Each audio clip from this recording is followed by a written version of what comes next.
Ambassador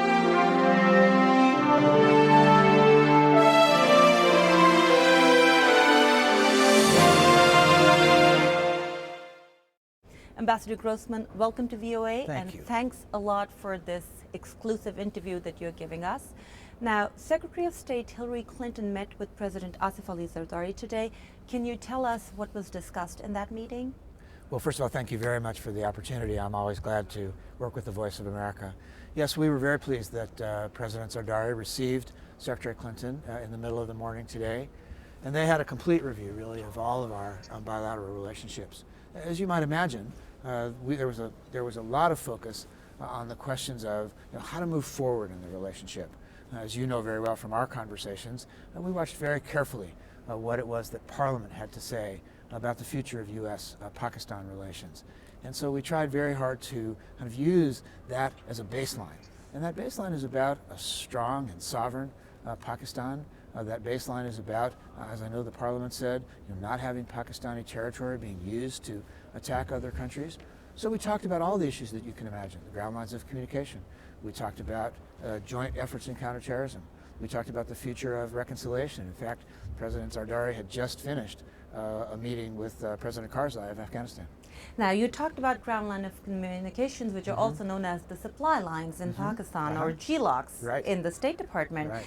Both sides were very hopeful and pushed very, very hard for a core group meeting amongst Presidents Zardari, Karzai, and Obama, and that did not happen. Did it have something to do with the GLOCs not opening in Pakistan? Well, I think when you say we pressed very hard, I think that's overstating it. People thought there might be an opportunity to do this, but in the end, I thought it was much better actually that President Karzai and President Zardari met themselves.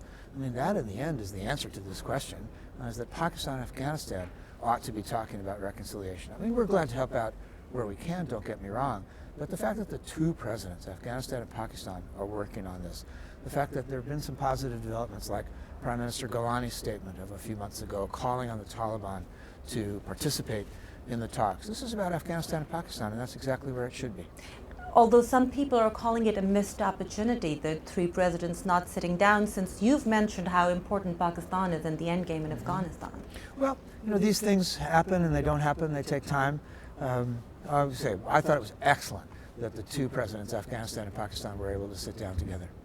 Now, there's one more thing that's being said or contemplated in Pakistan, and I'm going to put it to you, which is that President Zardari was given the invitation to NATO, and then he comes here and he doesn't get to meet the American president either in a bilateral or a trilateral setting at all.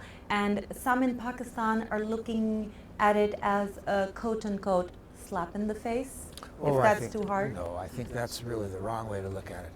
NATO Secretary General Rasmussen invited President Zardari to come as a recognition of the important role in the region that Pakistan plays. And President Zardari decided to come here. And what is he doing? Well, he'll have to answer that for himself, but he's meeting world leaders, having these bilaterals. We're participating in a very important NATO summit tomorrow, along with others who are trying to support peace and reconciliation and the end of terrorism in Afghanistan. So I think that's the important thing.